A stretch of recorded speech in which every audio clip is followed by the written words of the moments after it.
Happy Halloween, sippers! As a special treat for you, here is an encore release of our Halloween episode from 2022. It was our very first Halloween episode ever, so enjoy the baby days of Spooky Sips podcast, and happy Halloween, everyone. Michael, what are you doing back there?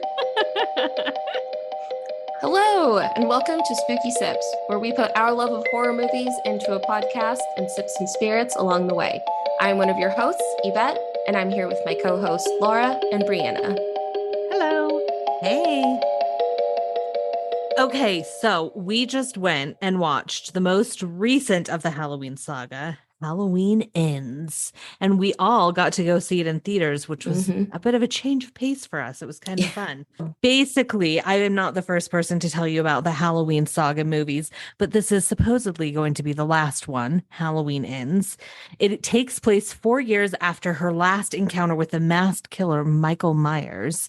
This is Lori we're talking about. She's living with her granddaughter, writing a memoir, living this really peaceful life. And no one has seen of Myers since. And so she's going to liberate herself from fear and just have this cute little life. Or so it would seem. Or so it would seem. And so basically her granddaughter meets this kid, Corey, and a lot of excitement happens in the fallout. Yes. Dun, dun, dun. Yes. And the trailers definitely advertise this as like the final battle between Lori and Michael Myers, which I'm sure we'll have thoughts about, but that is what it is advertised as. So I think that we should start off by talking about where our personal journey is with the Halloween saga. I myself have only seen the original. And that was it. So I went from original to this one. I haven't seen any of the in-betweens. How about you guys? Same. Yeah. I only watched the first one. Before this, I had no idea that this was the 13th movie. Like, I knew that there were other movies out there, but I had not watched any of them. And I did watch Halloween, the original 1978 version, before going to see this one. So I've seen the Halloween, the original one. When I was younger, but then I also rewatched it before seeing this. And then I, true to my nature, I started watching this Halloween 2 and fell asleep about 20 minutes into the movie, to the soothing sounds of a horror movie. I just fell asleep on the couch. So those are the only movies I've seen, but I did watch because I know that this Halloween movie is kind of the final I know there's 13 movies total, but there's 3 that are kind of related. And so I watched a 3-minute and then a 4-minute kind of summary of the 2018 Halloween and then the 2021 Halloween to kind of get an idea of what we were going into. Yeah, I did that too. Yeah. Okay. Which I think I didn't. I just went in blind. Okay. And I hadn't seen the original in years. Like I watched it years ago, but I hadn't seen it in a while. So like, I was kind of unsure going in if I was going to be able to keep up, especially with the way that the movie starts. I was like, wow, I have no idea what this is about. But like, I think that's because it had its own storyline. Yeah. Okay. And I do have kind of a breakdown of all of the Halloween movies. Instead of this time in history, I'm doing that because there's 13 of them. So we can dive into that when we want. So do you feel like, Brianna, you were able to follow what was going on in the movie, having not seen anything other than the first one? I do, because they did like some flashback scenes, and I think they did that for people like me, where they would be like, well, when my mom died, and then there would be like a flashback scene. So it's kind of like I got to see what happened. So I didn't feel too out of the loop. I basically figured a whole bunch of people have died and been affected, and the whole town being upset by it made sense. So me not seeing the others didn't really impact. Yeah. I mean, there's only so much depth you can go into. Yeah. With this movie. So, I mean, I think I was able to keep afloat. Oh my God. All right. Well, should we get into it? Yeah. Let's do it. Okay. If you guys feel at all like the critics feel, I'm going to assume that maybe this wasn't your favorite. So maybe we should start with, what did you like? about this movie. Oh, okay. Okay. What did I like? Okay, so I liked that they did, and I don't know if the other Halloweens have done this, but I like that they did some homage to the 1978 one. Like I feel like they even just walking through the town, it kind of had a similar vibe to the original Halloween. So I liked that, and I love the music of Halloween. Yeah. So of the original one, and they brought that back into this one. I feel like the music can make a horror movie. And the music in Halloween is just phenomenal. I agree. I liked that. And I liked the pacing of the second part of the movie.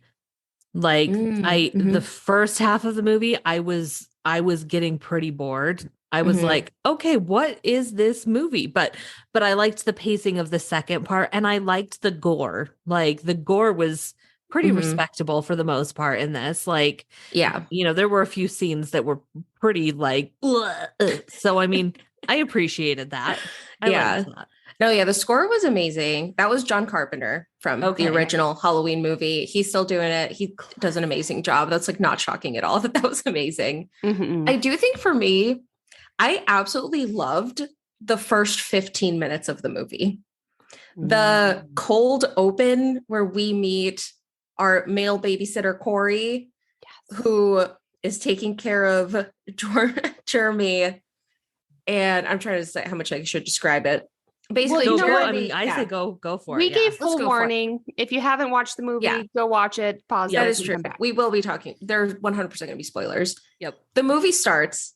We meet 21-year-old Corey, our babysitter, taking care of Jeremy. They set it up. They remind you it's Halloween. Jeremy's scared of Michael Myers coming out. They set it all up for you to be like, hey, this is kind of spooky. The mom lets Corey know that, like Jeremy's been having nightmares, and he even like talks in his sleep, and he's hearing voices. Like they set it up to be like, oh, okay, like this is kind of spooky. There's some weird's happening. And then when Corey walks away, you hear like a lamp break or something, and he runs out. He can't see Jeremy. He runs through the house, goes up into the attic. Jeremy's like making fun of him almost like through the door, saying like, Michael Myers is coming to get you. So he's pounding on the door, kicking the door to try to like get it down. And right as Jeremy's parents are walking in, Corey kicks the door, hitting Jeremy, who falls 3 stories down into the entryway in front of his parents, dying on impact. And like gruesomely dying, like snapping like his neck, bleeding out. You see his head bounce as he crashes on. I audibly gasped. Like yes. I was, yes. And everyone in our theater did too. Yes. Yeah. He goes, oh my gosh. I have to say, I audibly gasped. And I think, honestly, that was my favorite part of the entire movie. Yeah. Like it took me by surprise. It was shocking. It was scary. It was like jarring. Oh, yeah. Favorite part of the movie. They had me. And then you get to like the little like intro credit scene. They go back to the original Halloween font.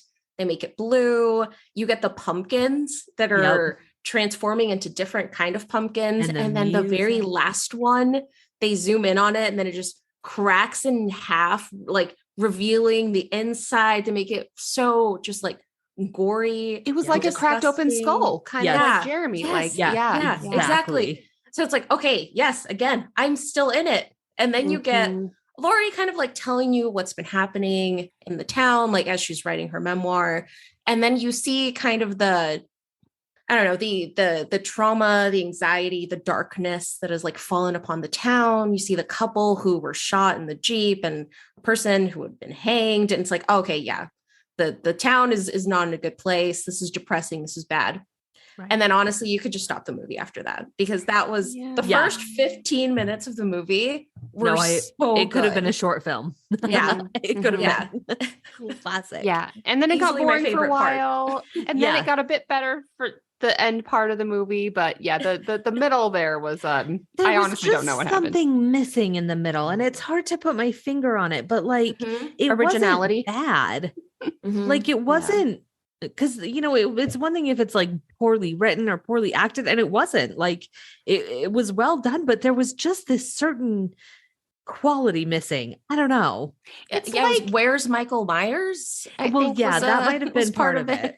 That might have been part of it. It's like when your favorite TV shows go on past 8 seasons. It's never good. No. Just once you've had a good thing, just stop.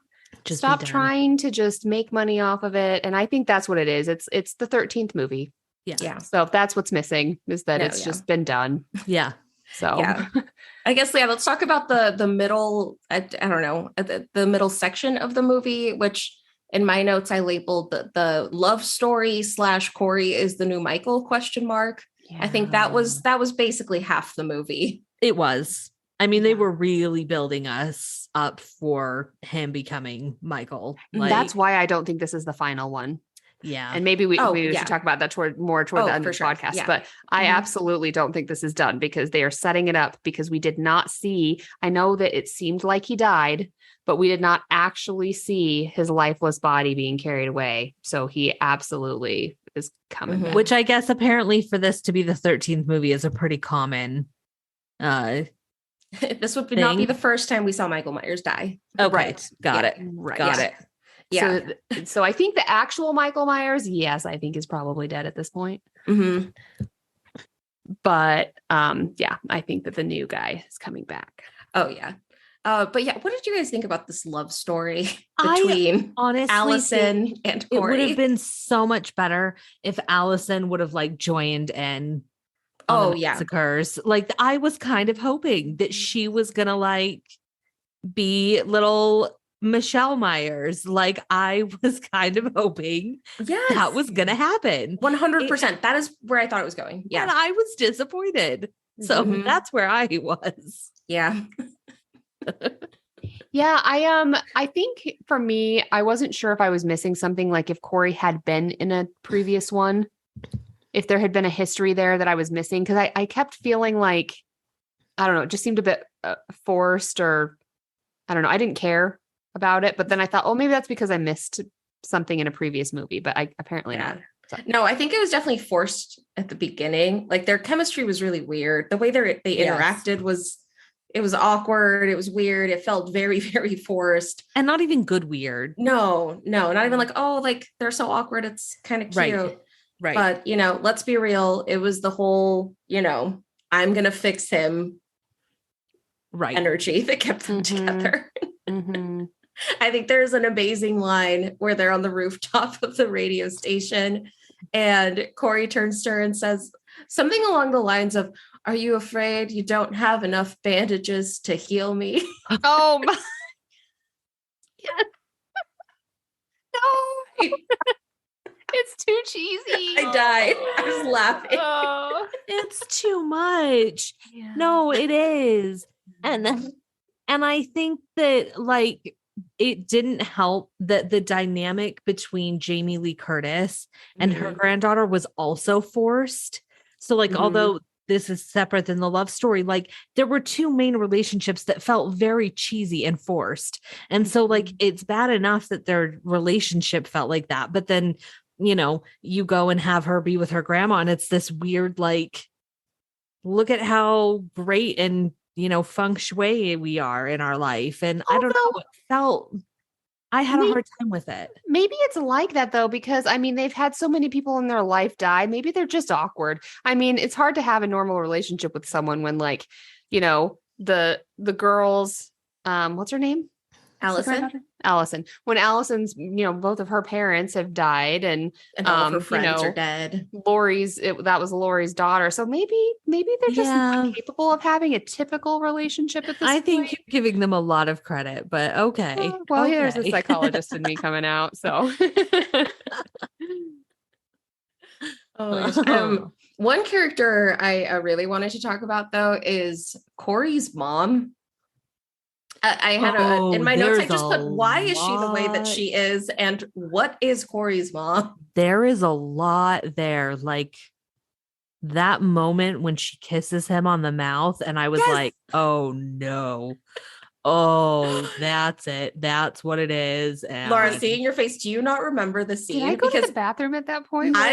You wrote it down as one of my favorite. It was very brief. Like she yelled at him. He came home after being out all night. Yeah. I think, and she was very mad and I think slapped him. Right. And then she like leans in and plants a big wet one. Okay. This was one of 2 times that I laughed in the theater. And so I wrote it down because it was so absurd. Corey gets home, sees mom, and she yells, "I can smell her on you," talking about Allison. I do remember that. She's trying to take you away from me, isn't she? That's where you go every night. Well, I say go right now. Get out of my house. Then she pauses, slaps him, looks remorseful and says, "Oh, no. Takes him, kisses him on the lips. Camera pans to dad, who then says, "I hope you find love." And I burst out laughing. The thing with the dad made me so I was like, "Are you joking?" Like, I hope you find how was love. that?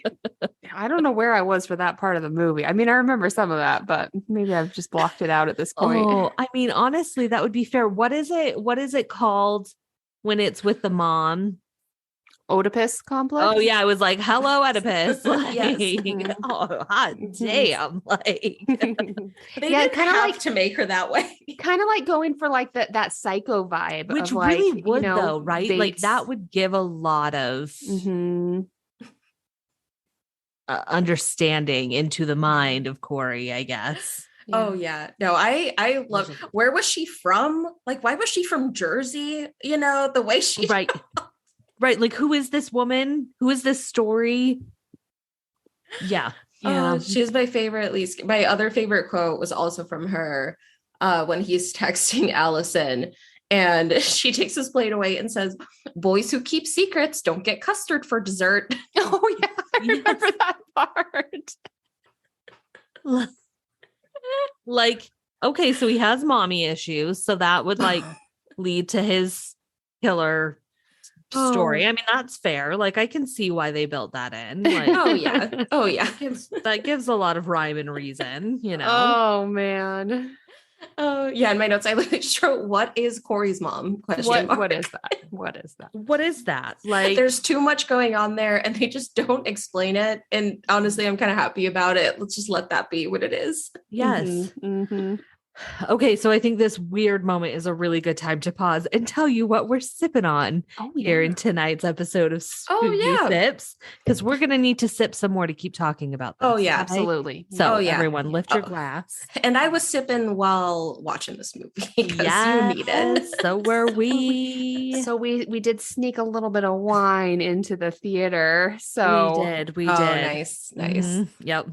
Okay, so I think Yvette, you chose our drink for tonight's movie. So what are we sipping on? Yeah. So I did watch the original Halloween 1978 to prepare for it. And unfortunately, the only thing that they drank, because they were all just, teenagers, was Budweiser. They drink so much of it too. Yeah. I'm not here to yuck anyone's yum, but I was not about to pick Budweiser as our drink of choice. So a good blend, I thought, would be pumpkin beer, because let's just be basic. On let's this have Halloween night, I think there's always pumpkin beer. Yes. Jack-o'-lanterns. Perfect. Yes. Is a perfect choice.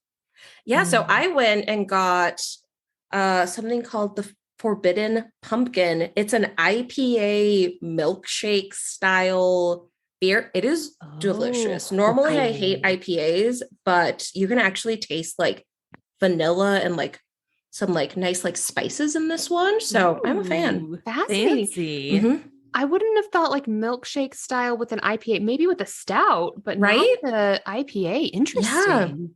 Yeah. Okay. Now, are either of you drinking your beer with a little whipped cream on the top? Yes. Mm-hmm. Yes. That is if I was going to say readers. Listeners, readers, maybe the transcript. Viewers. You could be a reader, listeners, viewers, sippers. If you're out there and have not tried this and you're thinking, "Wow, that's gross," no, just trust us for once. It's good. It's very good. You take your pumpkin beer and you put a little whipped cream on top. I had never seen that until I moved to Utah, and then in Utah, especially during Oktoberfest, that is the thing to do. Yep. You get a big stein of pumpkin beer and you put whipped cream on it. It's delicious. Yep. So I actually have amazing 2 different types of pumpkin beer. So the first pumpkin beer I have is Red Rock, which is again a local Utah brewery, but it's pumpkin chocolate chip. So what? Yeah, it's so it's a stout one, and that was very delicious with the whipped cream. Oh. But then I also, because I wasn't sure how much of that I would want to drink, I also got a Ketos, which is another Utah. That's Utah, right? Yeah. Another Utah brewery. And it is a pumpkin amber ale, which is also good, but I think I prefer the pumpkin chocolate chip because it's like a milkshake. Oh, that's yummy. That sounds yummy. Yeah, and I'm just doing the classic Wasatch Brewery, another Utah one, and it's just their good old pumpkin. I think it's an amber ale. And yeah, it's just their pumpkin. It's delicious. Yeah, 'tis the season. I'm sure someone has. I almost chose Epic, which again is a Utah brewery, but I found it here in Oregon. So, 'tis the season. Someone out there's got to be selling some pumpkin beer. Just drink your pumpkin beer, put some whipped cream on it. Just be basic. It's fine. Enjoy your most basic moment with us. It's a safe space. Yeah. You can be basic with us. Delicious. That's okay. Oh my gosh. Well, I guess would this be a good time to talk about the kills in this movie? Because that was another pleasure of mine. I mean, we already talked about the first most epic one with Jeremy. That was my favorite. He was out. You're any movie, Jeremy. Any movie that starts by killing off a kid. Yeah, you're just you're like, oh, this is gonna be good. This is gonna be good. You got to respect it. Which again, I think set them up better than what we ended up getting. But Yep. Okay, so wait, what was our next one? I'm trying. So I have all the kills. So after that, we have like the flashback, which there's not really much to talk about in those. So I'm going to skip those. The next you have, I don't think we get his name, but it's the homeless man that Corey comes into. Like in the pipe. I mean, or the now that was was somewhat of a moment of self-defense because wasn't it the homeless man that brandished the knife to him first? Yeah, and then said that he was Michael Myers. Yeah, he was like, I'm Michael Myers. And because that dude had pretended to be earlier. Yeah. Yeah, because when they're fighting and we hear the first shiv of the gun, like we don't know who stabbed who at first. Yeah. So that one was like, maybe it was an accident, right? Like when I saw that one, I was like, okay, yeah, that's self-defense accident. Not really a murder, but like, he was killed then. And I guess going right before this, I don't know if we've talked about when Corey meets Michael. Yes. No, we haven't. That was, I mean, I had a feeling that Michael was in that thing because I feel like we had seen it. It's like an underground water tunnel. I don't really know. Was it a sewage? What is this? Sewer. Like a sewer thing. Okay. Yeah. I don't know what those. I don't know. Some sort of runoff sewer. It's a big hole in the ground. I don't know. Ninja Turtles live down there. I don't know. Yes. Fine. Just this thing in the ground. And so I had a feeling that that's where he was going to be, but I loved that scene of when he gets pulled, feet first into it and we just see the darkness consume him. Because I do have to say, until that moment, I did not predict that Corey was going to become this evil guy. I don't know. Maybe I was just checked out, but I didn't see that coming.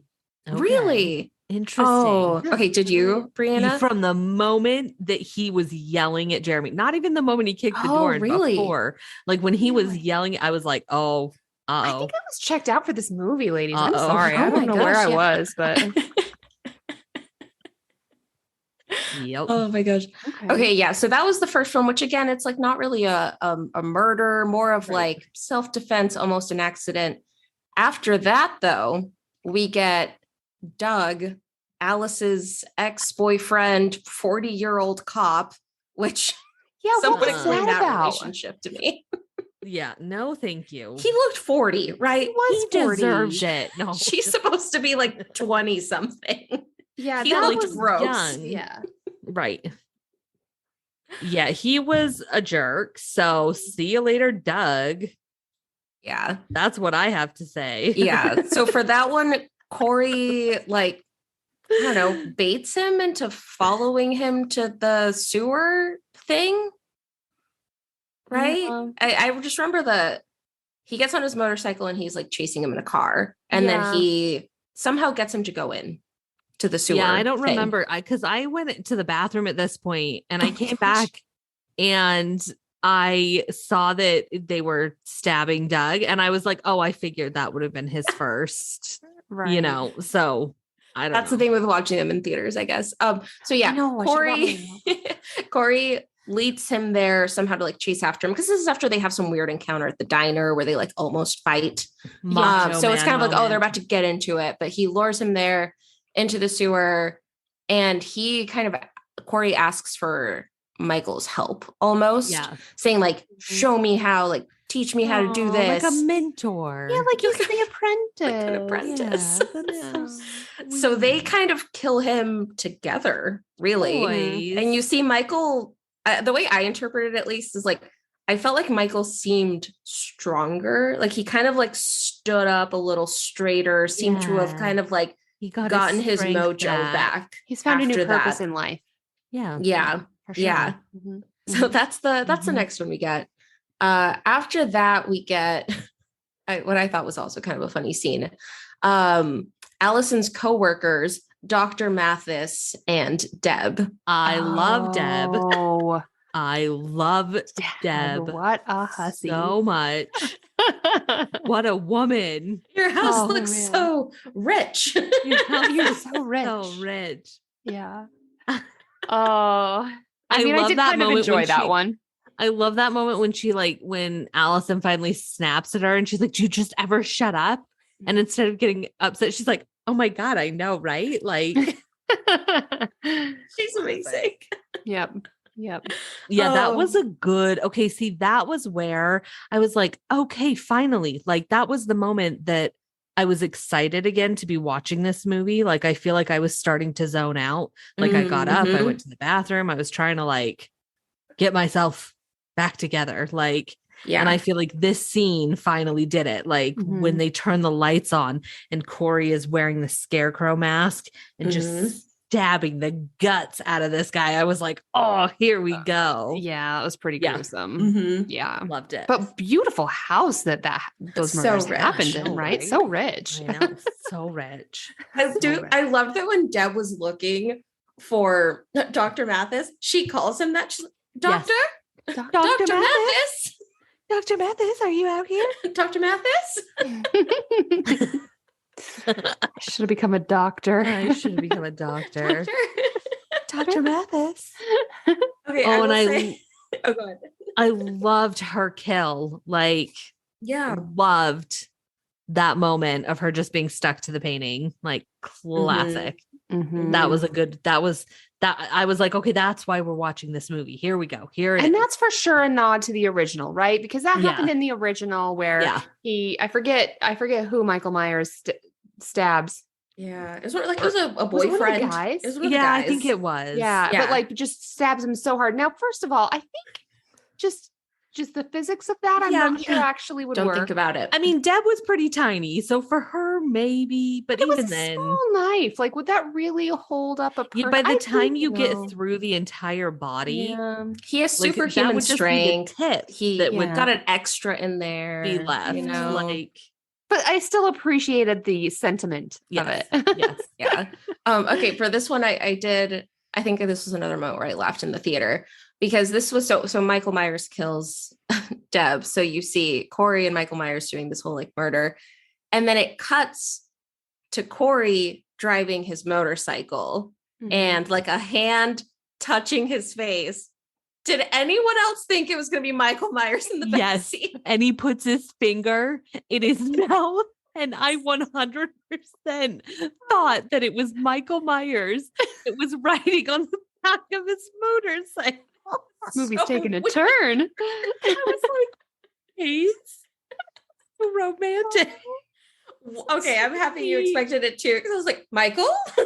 Michael? No? What are you doing back there? Oh, Yeah, I guess at some point he picked up Allison to everyone's disappointment. It was her in the back of the motorcycle, but that was just a weird cut. That was a yeah, really that weird was. because I thought the exact same thing. Well, it's they only show the fingers. Yes. Like they as like, oh look, It was someone's like behind him. intentional because you really thought it was going to be Michael that was with him. Maybe it was intentional. Maybe it was Honestly, now I'm wondering if it was. Well done. If so, well done. yeah. That was a good one. Oh my gosh. Okay, let's see. Who else was next? So after Doctor and Deb, we get to what's actually the best part. We get the local marching band bullies. Yes. Mm. More children, because really they were only like seniors, so they were still They were 17 annoying, probably. but yeah, I guess they were also young. You know, children. So yeah, we get Corey, who again lures them to like his job at the like the literal dump, like the dump. Yeah. like the car dump. shop, Yeah. the chop shop. and then shit gets real. I was kind of hoping he would spare the one girl with the big hair. 'Cause I feel Margot. Yeah, she tried to like not, and I'm almost wondering like if that's why he didn't kill her till the very end. Hers There was a part of me that Was like, she the one that got run over? The fence was on Yes. top of her, Yes. and she's like Yeah. squished under the fence. Yeah, that But didn't seem like a sympathetic one. No, because I was No. almost wondering if like there was this moment of symbolism where like she was a bystander and she just watched everything. So he made her do the same in death, like be the last one. Oh, that's look true. at Because if so, that would be pretty Yeah. cool. That was Yeah. kind of what I had thought of. Mhm. Oh, that makes sense. Okay, Yeah. let's break it down then. So they're all in the dump where Corey works, and they're all like outside of the car, kind of like looking for him. They found his like motorcycles. They're kind of like screaming his name, trying to find him.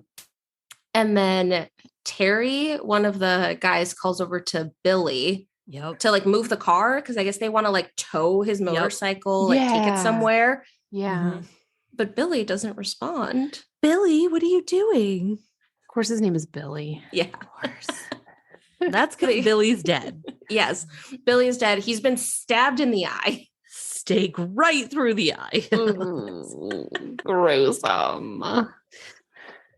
Which is where all of this gets started. So now they're all freaking out.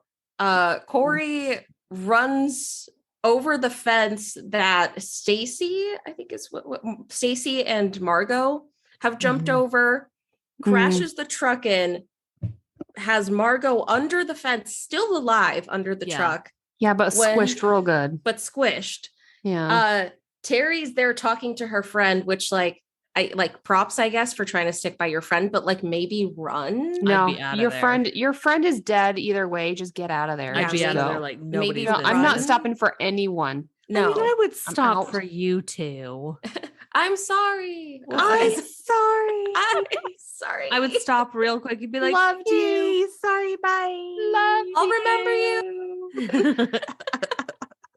I thought that was one of those like, okay, they're just being dumb because she's like talking to her friend. We're like, I'm going to help you as Corey's getting out of the car to whack her in the head with something. I don't know the name. I don't know what he got What's her a with. wrench? I think it was. I think it was a. It was a that tool. wrench? It's a It was a tool. Yeah. So yeah, she gets hit in the head and I think just dies from that. Then we see, Terry runs to Ron, who's Corey's dad. Yes. Which props, because in a horror movie, they don't always get believed. And I wasn't sure where the dad was going to go. Like, is the dad going to believe him? Or is he going to be like, get off my property, kid? Yeah, I 100% thought he wasn't going to hear because he's like watching like an action movie or something. I thought he just like, it was going to be silent for the moment. He paused and then it was going to keep going. I didn't expect that either. But Ron has guns. So he has a gun. He gives one to Terry. He runs outside, realizes it's his son who's committing all of these murders. So as Terry like sets up to shoot, Ron jumps in the way to stop him. So Ron is now dead, getting shot in the head. And then finally, we have Terry, who's the last of the guys in this group. And this one's brutal. Yeah, this one Yeah. is brutal. This one's real brutal. He's talking to Margot, which again, why are you all talking this much? I know. Because, Just run. Mm-hmm. Yep. So Corey whacks him in the head with the gun. I think he like takes it and like hits him with it, and then blow torches his head through his mouth. Yeah, through his mouth. Which You like, see, like- I just can't even. Yeah. Hopefully you fathom. die quick at that point. So you Oh don't my feel gosh, much of honestly, it. Not as quick as you would need to, I don't think. Yeah. Like, Yeah. it's And you bad. see it coming out through his cheeks. Yeah. In the and then Oh. he curb stomps Margot, Margot, and who- they're done. that one was pretty rough. I mean, you just see her head Insane. cave in. Yeah, that was a good under. one. Yeah, Yeah. lots of gore and just I just feel like it makes you feel how fragile the human skeleton system and body is. Like Mhm. we're real Really is. squishy, They're actually. so squishy. We're really And crunchy. So squishy. So I think this is when the movie picked up again. It was like, okay, I'm Mhm. interested now. I'm Mhm. interested now. So then Corey continues on his rampage. He decides to visit mom because for obvious reasons that we've already talked about, there's clearly a messed up relationship there with his He mom. didn't get his custard. Yeah. He's very Yeah. upset about it. We don't really see this one. You kind of assume she was stabbed. I think they show like the knife and then that's it. It kind of Yeah. cuts away. So you don't really see much. You can assume that he killed his mom. Right. It's pretty quick and dirty and out Yeah. of there. Just And like she then did to him. and then he moves on to the radio station. Oh, this moment was one where you could hear audible like ooh throughout the theater. Like it was pretty gross. Yeah, so first he kills the receptionist, which Mhm. you only see kind of like in the background through like the little window. You see her Right. like getting stabbed. But then we get Willie the DJ. Just wonder you, do you Which guys we wanna all describe knew this it was one? gonna it was we Oh, yeah. all knew this was gonna happen Oh, after yeah. their like fight when they were Mhm. on the tower. Like we Yeah. knew. But I mean, honestly, my memory of it was that it happened so fast. Like I just remember him taking the back of his head and just smashing it into the desk, like the DJ desk that he was at, Mhm. right?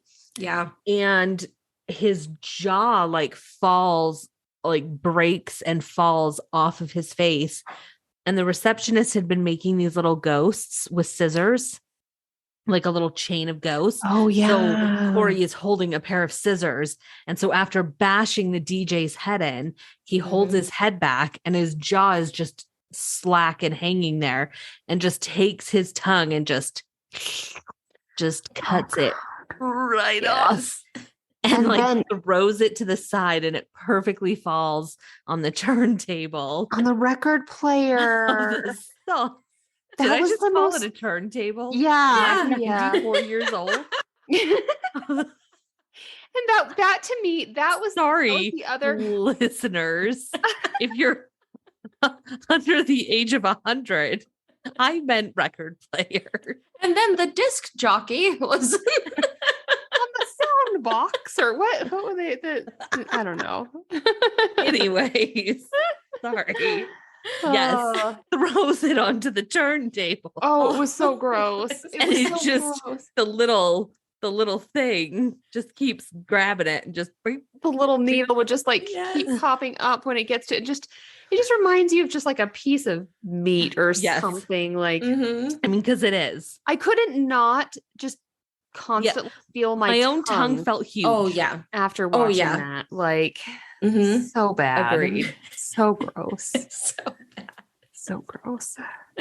oh, okay. Well, then I mean, we only have 2 deaths after this. Oh. So we're kind of at the Ooh. grand finale. wow. Yeah. Okay. Yeah. Well, I'm trying to remember the next one. So the next one is Corey Oh yeah. Oh. breaks I don't think he into died.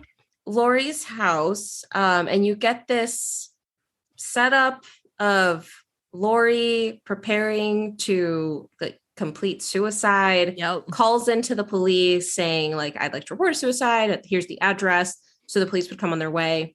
You hear the gunshot thinking, And you oh my see gosh, it just splatter. happened. You see splatter Mhm. and then open the door. She shot the pumpkin. Shut the pumpkin. She's course it was alive, Nicole. pointing the gun at Corey because she knew he was there the whole Classic. time. And she was Classic. framing that it was him that killed himself the entire time. She was never Yep. gonna like that was what it was the whole time, which I thought was a really badass moment. I have to say, Yes. Mhm. like she's a really badass character. I really respect her. She Woman is. power. I do too. Love it. I do too. Yeah. So Yes. Jamie Lee Curtis, if you're listening to this, Jamie Lee Curtis, we love you. we love you. We think you're amazing. You were great in this. If you would like to guest star at any time, Give we'll us a open call. any episode up. You just call us. Phone number Absolutely. is no. Number is 555. So then they Yes. kind of get into a fight. I'm honestly kind of forgetting their fight because it was quick. It was not important. No, really it's to the not. It movie, was not unfortunately. important. I and did. done. Oh, we forgot to talk about. We can go back to it. At this point, he has Michael Myers' mask. Oh, Corey. yes. Right. So he broke in while wearing Michael Myers' mask. They kind of Yes. fight. She realizes it's him.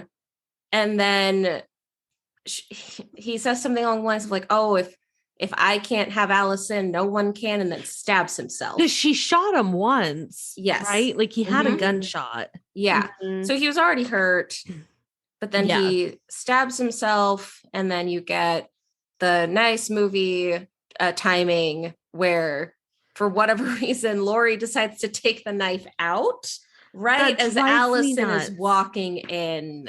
Like, Yeah, so don't touch the body. If Mhm. you did not kill someone, listen, viewers, if you did not do anything to it, don't touch the Don't body. touch it. Don't touch it. ever touch the body.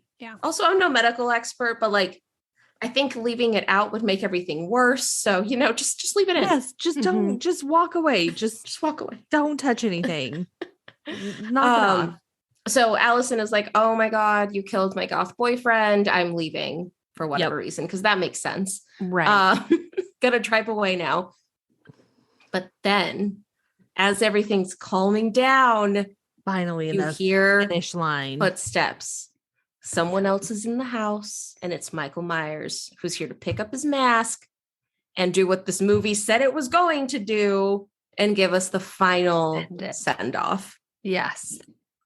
Yes. And it was pretty worthy. Yeah, his death is the one I really want to talk about. Yes. Yeah. Okay, let's get into it. Because I would say that it was respectable. Like their fight was a Mhm. respectable fight, Mhm. especially considering that these are two older folks at this point and they are kicking ass. Yeah. Like nobody's business. Mhm. yeah. And I had mad props for that. Yeah. Yeah. They No, had some was really good scenes that had me like looking away. The knitting needle. Oh, no. The Mm. minute she saw the knitting needle, I was like, nope, absolutely not. Nope. Which again, Yes. call back to the first one. Yes, call back to the first one, which I Yes. totally loved. And yeah, Mhm. I just love that they just kind of like duked it out. And Yep. Mhm. yeah, it was really, really good. Yeah, they had some great scenes. The knitting needle, that I guess, yeah, it's kind of a callback because in the first one, she stabs him. Right. But in this one, he then gets the needle and like starts like sticking it through her ear. Yes. Yes. Which yes. I like looked away. Oh, Yeah. no, I had to like look through my fingers at that point. Garbage disposal. Biggest fear. no. I cannot. Mm-mm, Oh mm-mm. no, I was no. freaking out. I was Yeah, freaking out. we were in the both theater. we were freaking out Yeah, at that yeah, point because yeah. I Yeah. was like, no, this is too much. Mhm. So did he actually die? Was it out in the street? Or no, where- he did die in the where house. did he end up- So it was in the house. Okay. she got him and he was Mhm. dead because she slit his throat, she slit his wrist. Oh, that okay. There okay, was okay. other stab Threw a puncture fridge wounds. on him. Allison Yeah, came oh, yeah, back the at this fridge. point. Yeah. They made Mhm. sure the job was done. Oh yeah, Mhm. she was like checking his pulse, so like But this was the part that I wondered if I finally had my moment where I was like, okay, I've missed something. Because the freaking town parade was the weirdest. That was so uncomfortably. What is happening? okay. Yes. I I couldn't agree. handle it. So here's the thing: we've just watched and talked about all of these horrific, brutal killings and murders, And I was the most unsettled by the fact that they tied his body up to a car and paraded him Yes. around. I was like, to the hood or the roof of the car. I was like, this is really upsetting. And just that everyone is like parading about. And I was like, what is actually happening? Yeah. That was weird. And I think it was partially like in the last two movies, the whole town, you got kind of that like herd mentality of everyone trying to like come get Michael Myers. But yes, it was weird. It was weird. I was like, this has gone too far. Well, and then I almost had this moment where she's putting him through the crusher or whatever you know that. Yeah. So the town parade leads back to the dump. And they get him in this crusher thing. And I almost had this moment where I was like, is he like gonna grab her ankle or something and like drag take her down with him? Yeah. Like, that didn't happen, but I and thought that maybe it that would. scene was brutal too. Just that was real. Again, we're very squishy and grungy as just the effects for that were amazing. Yes. Whatever they did, it looked so good. So we know officially for sure Michael Myers. Michael Myers is not coming back, but I do think that Corey is not officially dead, and he will come back at some point. I think they're gonna try to like, what's the word I'm looking for? Multiple drinks in. What am I trying to rebrand? say? No, yes, but even more biblical. Resurrect? Yes, resurrect. I was gonna say, what did they do to Jesus? Resurrect. Re-life. They're going to re-life Michael Myers. Which, okay, I mean, I don't know if we want to get into the religious thing too much, but I saw this with Matt, and his first thing was like, they're doing the Jesus thing when she stabs both of his hands onto the wood table. I thought the same thing with like, and then they take it. Yes. Yeah. And then the whole, even like the town, like burying him on his cross, his car as, it was 100% a biblical moment. Yes. Yes. This was the biblical death of readers. Michael this Myers. Is a really good, I'm going to keep calling them readers. Okay. That's what they are to me. I like that they were viewers in a different one. They're my readers. They've never been listeners at this point. So readers, if you're out there, it's a good time to let you know for an insider scoop that Laura and I are sisters and our father is a priest. So we like a good biblical moment. And our brother is Yvette's husband. Yes. Yeah. And so when he picked up on that biblical moment, I was proud of him. Yep. I'm also very impressed that you got him to. I'm very impressed that you got him to go to a scary movie because we tortured him as a younger version of himself. We went to a 2:15 showing. That's what theater we went. That served alcohol. Nice. So. Classic. We just snuck in our alcohol. Yeah. As you have to do in Utah. I mean, no, we didn't. So yeah, like I'm not sure what that was all about, but it was very weird. It was a very weird thing to have them do, but whatever. If it brings the town solace, I guess. Yeah. You know. So I guess this would be a good time to talk about alternate endings. Because this film showed at one of the festivals, which name I'm forgetting, like a couple days before it was released. And so the director, David Gordon Green, did an interview at some point where he said like, oh, I just rewrote the end of the movie. So the two alternates were, one, Laurie, Jamie Lee Curtis's character dies. Okay. Kind of makes sense. Which I was wondering if that would happen. Yeah. And then two, Corey survives and doesn't die at the end of the movie. Which it could still be. Honestly, we did not see them take away his body. We didn't. We did not see him go in a hearse. Yeah. We did not. Which honestly, I would have been so down with. Here's my wish for an ending of this movie was, one, I absolutely hate that this movie told you instead of showed you so much. Yeah. Like at the end of the movie, you have Laurie narrating to you where, you know, it's like, oh, and evil is not actually dead because evil can take a new shape and blah. And it's like, okay, yeah, like we get it. Like Michael we got Myers it. Is dead, but evil is still alive. Like you don't have to tell me. We got Instead it. of doing that, I wish Corey would have been alive. And we would have seen him, and honestly, maybe with Allison, drive away to a new town. Yes, I agree. I get it that A it's not darker, a satisfying ending, Right. but I was really hoping that that's where they were going with it, because I it would have gotten the idea across, which is, yes, you can't just kill evil. Like, that's not how it works. It's going to keep going. And I think that would have been a way better way of showing, instead of like having her narrate the point of the movie. I completely agree with that analysis. I agree. Yep. Yep. So I had a question, because we were talking about all the kills.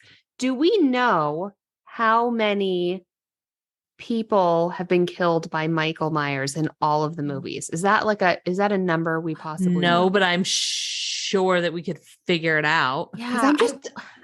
I want to say it's 100 and something. Okay. Total. Because like in the first movie, really, it seems so dramatic at the time, but he really only killed 3 people, right? Yeah, actually, it's pretty low for the first one. Yeah. And then Halloween Kills, which was the movie before this one, there were 31 kills. Okay. So they very much so brought it to the extreme. Okay. Over the course of 8 movies, that is excluding the Rob Zombie remakes. For some reason. Okay. This is we'll get into it.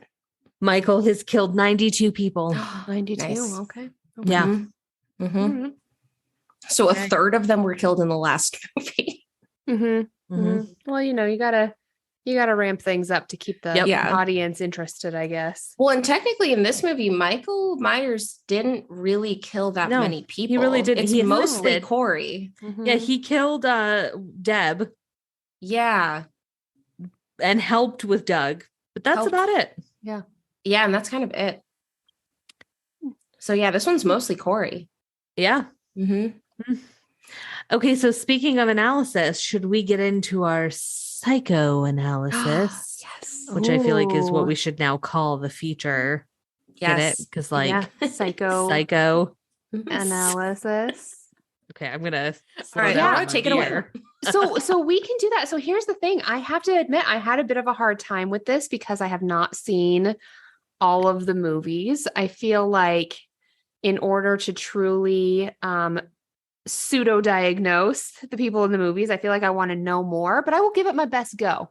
Okay. So full disclosure to all of you sippers out there, I am not a real doctor and these are not real people.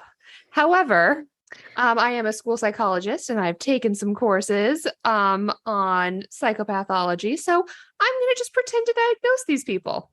We're going to go with it. So some background, when I watched the first movie, because I feel like the movie that we saw really goes back to, there's a lot of tie-ins to the very first movie. And I don't know much that happened in the middle. But in the first movie, they talk about so Michael, basically, as a kid, it seems like he's normal. He has this typical family, nothing to see here until he's 6 years old, and then he kills his sister. And that's when things start to go down. So he kills his sister, and then he goes into the psych ward, and he doesn't talk or basically almost even move for like 15 years. And the one doctor makes some comment on when they're basically in the first movie, the doctor and some nurse are kind of transporting Michael to a trial or something. And the psychiatrist makes some sort of comment about how he's being treated with Thorazine. So that gives us a bit of a clue. So Thorazine is basically it's an antipsychotic medication. It can be used to treat, people with schizophrenia, other psychotic disorders, maybe like manic phases of, bipolar disorder. So he's being treated with that. So some sort of psychotic type of features. Fair. So I don't know. I have a few possibilities. I think possibly he has some form of selective mutism. So he didn't talk for 15 years. So selective mutism is basically where you just don't talk in certain situations. So that takes a lot of commitment to not talk to anyone for 15 years. And I don't know if either of you know, because it seemed like maybe he seemed like a typical kid up until that point. So I'm guessing before the age of 6, he did talk. I would imagine. Fair. I think that's a fair assumption. Do we hear him talk in any of the other movies? Do we know? Yes. Does he talk? Okay. Yeah. Okay. Yeah, but not a lot. I think at most he like screams at someone, like screams something. Okay. He doesn't talk a lot, but we get like a Okay. couple words, I think, in one of the movies. Yep. So I feel like whatever is going on with him, he has some features of being catatonic. So basically where he doesn't talk, he kind of moves slow. He's just like almost kind of like a zombie. And this is, do we think he's a real person or is he the boogeyman? Right. Because that's really going to drive the diagnosis. Is he really a person with, some illnesses, or is he just a boogeyman, a monster? I think because they show him as a kid, He's he a has to be person. human. Yeah. And he ages, obviously, right? He 15 does. years later, he's He like a does. grown adult. Yeah. Yeah. So okay. So we've got maybe some features of selective mutism, maybe some features of catatonia, maybe some of voyeuristic disorder. Like it seems like he kind of gets off on watching people. So like, especially in the first movie, he, you can kind of see that he's watching the babysitters, he's watching his sister. And it seems like that's like a big driving force for him, is watching them, especially, especially in the first movie, he kills everybody when all their tops are off or they're engaged in some sort of sexual encounter, No, right? it's true. The horror movie trope of if you have sex, you're gonna die. Yes. So, okay, there's two theories to this. The first is that he maybe had some sort of sexual abuse as a kid, and this is this is inducing this psychosis, very aggressive, violent behavior. Or it's just this was the 70s when wild time. The men that were creating the movies were like, oh, hey, boobs, violence. Yeah, girls, take your top off. Yeah. So it's one of the two of those things. Right. Either is equally believable. Yep. But yeah, so I think maybe as a kid, it seems like he was doing okay, but maybe there was some trauma in his background, and then something happened to make him snap when he, sees his sister in this sort of sexual type of state, and then he loses it. So he's got, possibly some childhood conduct disorder that leads into antisocial personality disorder, really. But I think maybe there's some trauma that drove that. Nice. But it's hard to know. Yeah, a lot of trauma, I would say, on Yeah. everyone's front, for sure. I also wonder if there's maybe something with his parents, because when they come home, when he first murders his sister, they don't seem all that invested in what was going on. Yeah, I mean, I would imagine there's probably something there. Yeah, so maybe he's got some sort of an attachment. Well, Like, they were very neglectful parents. He's got some especially because they made attachment. it very clear that with Corey, there was a lot going on with his parents. Right. And so to make him the next Michael, it would make sense that there was a lot that was going on with Michael's parents. So I'm almost Same thinking with kind of Michael, thing. they were very absent, but then when they were there was some abuse going on there. Now, granted, we should disclaim, people with mental health disorders and diagnoses and these traumatic backgrounds are not going to go on to become Michael Myers. I know this is just a unique again, situation of Michael Myers. This is just, our very drunken analysis. Yes, drunken analyses. In Halloween movies. Now, do you have any thoughts on Corey? I'll let you finish up, but then do you have any thoughts on Corey? Okay, so I have one more thought that I forgot I was going to mention on Michael Myers. I also thought maybe he has dissociative identity disorder, because I think he has 3 distinct personalities that he kind of goes in and out. So there's one, there's his, kind of typical nothing to see here child personality. Then he snaps and he goes into this second personality of this very violent aggressor. And then there's also this catatonic, doesn't speak, shows no emotion, just for 15 years or 20 years at a time, he'll just be in the institutions and no aggression, no nothing. So I think maybe he also has that. Interesting. I've just thrown the whole DSM book at him. Yeah, really. throw the whole thing. Could fit. Yeah. So Corey, I think is more just antisocial personality disorder. He's just a jerk.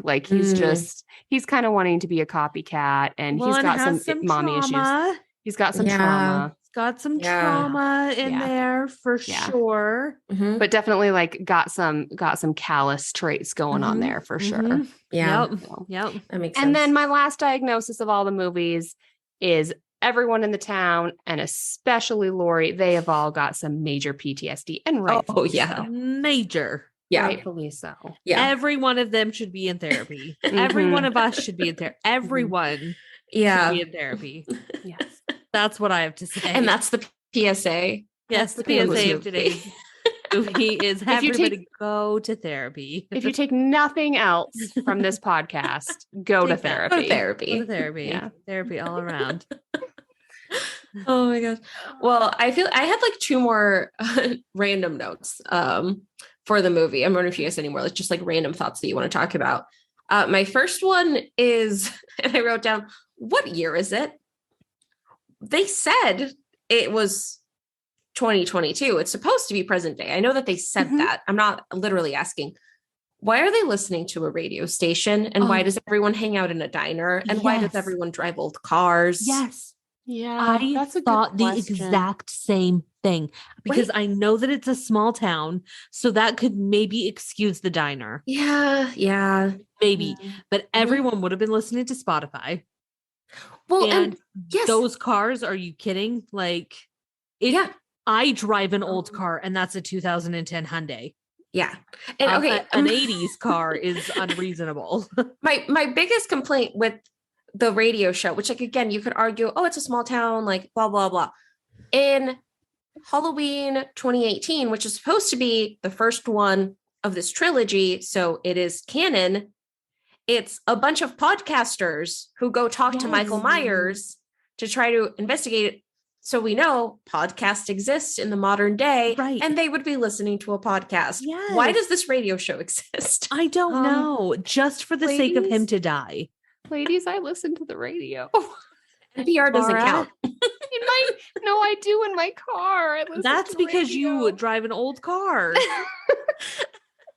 So maybe they're just like me. Yeah, maybe they just, are living in the golden age. Also, when they pan through one of the houses, there was a home phone. Yes. Oh, now see, that's unacceptable. Yes. Like, that's unacceptable. Come on. Come on. Get out of here. They said it's 2022, but the entire movie I was asking myself, what year is it really? What year is this? That's like that one time Brianna and I went and we watched a movie, and it wasn't until it was like an hour into the movie where we're like, oh my gosh, this movie is set in the 80s. It's not a modern day. No, it was set in the 70s, Laura. Oh, I thought it was the 80s. Just because the 70s style a few years ago was very in, and so we did not pick up on it. No, we thought it was a modern movie, but it was actually set in the 70s. And it was amazing. We were like, wow, how vintage. Well, and some movies are like intentionally ambiguous. Like I think I've seen movies like that where they don't say what year it is, and then the technology is like kind of weird where you can't tell what year it is. That's fine. They said what year it was. Yeah. In this movie. They said what year it was, and they just refused to live in that future. Yeah. Is what happened. Which kept taking me out of it. My other favorite quote, I had 3. I already shared 2 of them with you guys, but my other favorite quote was Jamie Lee Curtis as Lori when she's talking to Allison, trying to get her to go on this date. And she says, you need to find someone that can let go, that makes you want to rip off your shirt and show grief your fucking tits and say, you know what? Let's go. Yes. You know what? I'm inspired. Yes. I liked that quote. I feel like as someone that cross stitches, that could be something that I cross stitch into a nice pillow. Yes. I mean, it's such a sweet grandma thing to say. It really is. Really, it is. Like it's very inspirational. It was very inspired by her at that point. So, at Spooky Sips, we like to rate the movie on a scale of no sips to 5 sips. So what do we think? Are we ready to rate Halloween Ends? The only other thing I had for you guys was the very quick breakdown of all 13 movies. Oh yeah. Okay. Let's do it. That's the only other thing I had for you guys, and this is a horrible version of it. I'm going to do like the very, very quick, just in case you were curious. You can. This is the worst that I can. Please. It takes up this terrible. Less than a page, which, it was forced to be 13 lines. So that lets you know how little detail is in my document. So the first one happened. We've all watched it. I'm not going to talk about the summary. Then 3 years after, I'm going to talk about it in the order it was released in theater because that's just easier. Yep. So 1978 was the original. 3 years later, we get Halloween 2. And that is an immediate sequel. Like immediately after Laurie's in the hospital, like it is still Halloween night. The biggest takeaway from this one is we find out that actually Laurie is Michael's sister. So that's why he's been chasing after her. That's the big twist that we get in Halloween 2. Oh shit, I fell asleep and I didn't catch that part. Yeah, so that was Halloween 2. I asked that and I was told I was wrong. So that's no longer canon. Okay. So she's not anymore. But technically in that movie, that's the big twist we get. Okay. And then a year later, we get Halloween 3, Season of the Witch, which was a great attempt. John Carpenter's original idea was this should not be about Michael Myers and Laurie. This is about Halloween night.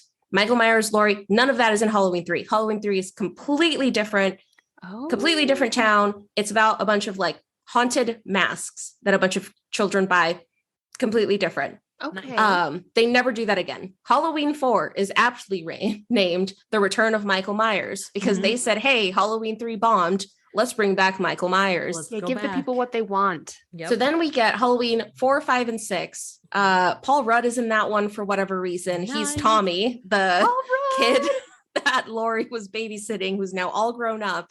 We get a bunch of lore into Michael Myers, and we find out that he was actually cursed. And that's why he is the way that he is. Jamie Lee Curtis is not in this one. In this one, we get Laurie's daughter, whose name I didn't even write down. I think it might be Jamie. I don't know. I'm just making that up.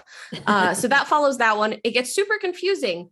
So then in 1998, they came out with the worst named movie I've ever heard, Halloween H2O, which does not take place in water. It's just because it's 20 years later after the original. I remember that coming out. I remember that as well. Yeah, I didn't see it. So that one says, let's ignore Halloween's 3, 4, 5, and 6. We're just going to assume that only Halloween's 1 and 2 has happened. We get Jamie Lee Curtis back. And this is basically supposed to be like a sequel to Halloween 2. So like kind of like the third movie from the original timeline. At the very end, Laurie decapitates Michael Myers. So for the first time, we get Michael Myers dying. Okay. Then 4 years later, in 2002, we get Halloween Resurrection, where they say, JK, she decapitated someone else and he's alive. It was someone else in his mask. Now they're going to tell us it was someone else that went to the meat grinder in this one. You know, if that doesn't spoil anything, I don't know what does. Halloween Resurrection is, you really just try to follow up on the success of things like the Blair Witch found footage, because you get a bunch of college students, including Busta Rhymes and Tyra Banks, that are staying at Michael Myers' house in order to investigate the supernatural. Michael Myers returns, and then he kills Laurie because she kind of starts to doubt herself about whether or not she should kill him, because she's all like sad that she killed the wrong person in the last movie. So now she dies and then he tosses her off a roof, similar to the first one. 2007, they said, you know what? Scrap that. We're remaking everything. Oh my God. So Halloween 2007 is a remake of the original Halloween movie titled Halloween. Is that the Rob Zombie one? Yeah, these must be the Rob Zombie ones. Okay. So these are the Rob Zombie. Yes. Then 2 years later, they said, you know what? That failed, but we're going to keep going. Halloween 2 was then released, which was again a continuation of the remake. Mm-hmm. And then in 2018, we get another movie once again titled Halloween, even though it's a sequel to the first movie. So it is no longer canon that Laurie and Michael are brother and sister. So they just redid. It ignores movies 2 through, I can't even count all of them, except all of the rest. The first one. This is getting ridiculous. Yes. I love this. Yes. So Halloween, we always get the return of Michael Myers, Jamie Lee Curtis. She, at the end of the movie, is supposedly sets the house on fire with him in it. You think maybe he's dead. Halloween Kills. No, he's not. We actually don't see Laurie and Michael Myers interact at all because she's in the hospital the whole time. And now we get to Halloween Ends. Oh my. Wow. Gosh. Oh, that was a confusing done. journey. That was a confusing Yes. journey. I really am glad that we went on it together. But I think you wrapped it up. You surmised it very well. You Yeah. did. Thank you you. really did. Thank you. Thank you. Thank you. I thought I was going insane reading the descriptions to this. Yeah, it's ridiculous. I think that's the point. I think this is all a social experiment. Yes. And one day the motive will be revealed. I was trying to like look back at my notes and I was like, when was Busta Rhymes in the movie? Tyra, what are you doing to us, Tyra, babe? Oh, so good. All so right. There's your very quick and probably bad summary That of all was 13 movies. fantastic. Love it. So good. All right. So on this very spooky Halloween night, readers. Hey, we haven't talked about that. If you're listening to this on the day it's released, Happy you're Halloween. celebrating the best holiday ever. You are. Happy It is our Halloween. favorite holiday here on Spooky Sips. And we hope that you're enjoying on this very spooky night. Spooky. All right. So let's get to our sips. Out of 5 sips, ladies, how many sips would you give this movie? I'll go first. I've got to say, I will give it 1.5 sips. Okay. I can't give it 2 because I think I've given other movies 2, and this isn't even that good. But I'm gonna say 1.5. Okay, I have to say I'm gonna treat this one like I would a Chardonnay. I'm gonna give it a sip and then a little scotch more, but that's it. Sip and a scotch. That's all I can handle of it. With your sips, though, would you recommend people watch it? If you're into the Halloween movies, like if you've seen the others or even seen the first, because as someone that only saw the first, yes, I would. I'd say that it's worth seeing. Probably. I don't know. You know what? I feel like there's a lot better movies out there. So I mean, I think definitely see the first one. I think this one is great for the nostalgia of it, but I will never watch it again. Yeah. I have no desire to ever watch it again. So I don't think I would really recommend seeing it, actually. Yeah. I think for me, I think this movie gets a worse rap. And again, we're watching this, I guess we should mention, we're watching this 2 days after the release. So we're watching it like the weekend that it comes out, and the reviews for it are pretty bad. I did see the reviews. I think it's worse than it deserves. I think it has some redeeming qualities. It's the 13th Halloween movie. You can't go into it expecting some cinematic experience. It's Halloween. It's the 13th one. If you, like me, are married to someone who hates horror movies, you should go watch it with them, because Matt came out of this movie theater saying that was my favorite movie. Yes. So for that reason and the incredible score in the first 15 minutes, I think it deserves a 2.5 out of 5. Okay. Fair. I think that's respectable. Yeah. Okay. Well, great. So we wish you all a very happy Halloween here from Spooky Sips. We hope that you've had just the most fantastic Halloween you ever have. Okay, so next time we will be watching American Mary circa 2012. So if you haven't seen it yet, get watching. If you're going to watch that along with us, get watching and get sipping. Get souping. Souping and sipping. Get sipping, guys. Souping and sipping. Next movie, we will recommend a soup and a cocktail. Soup and a cocktail. Just souping and sipping. baby. All right, guys. Bye. Bye. Thanks for listening to Spooky Sips. If you enjoyed this episode and you'd like to help support the podcast, please share it with others, subscribe, and leave a rating or review wherever you're listening.